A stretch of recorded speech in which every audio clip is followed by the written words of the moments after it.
বাংলাদেশের পরিস্থিতি নিয়ে কথা বলছিলাম যে ইসকন একটি হিন্দু ধর্মীয় সংগঠন।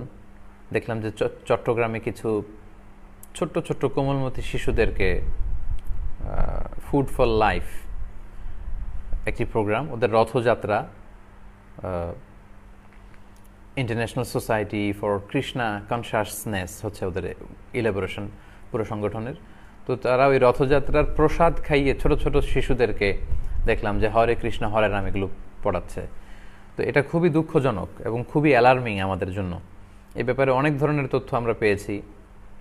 আমরা কোথাও শুনেছি যে শুধুমাত্র হিন্দু শিক্ষার্থীদেরকে খাওয়ানো হয়েছে, এতে আমাদের কোনো আপত্তি নেই।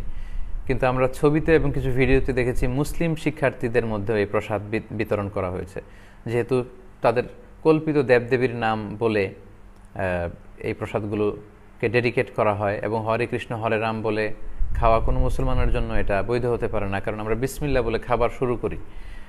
সো এটা আমাদের আকীদা, আমাদের বিশ্বাস, আমাদের ঈমানের সাথে টোটালি কন্ট্রাডিক্ট করে।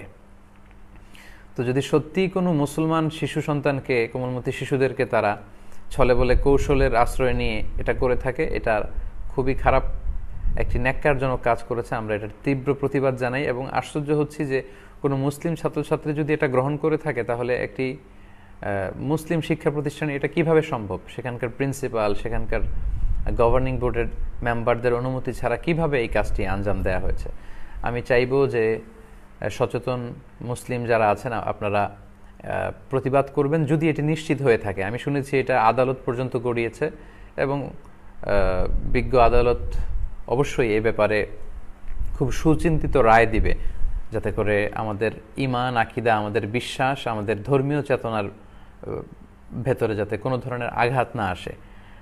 আমরা চাইব যে আবহমান কাল থেকে আমরা হিন্দু, বৌদ্ধ, খ্রিস্টান একসাথে ছিলাম, যে যার ধর্ম পালন করেছি, কিন্তু অন্যের ধর্মীয় বিষয়ে আমরা কখনো বাধা দেইনি।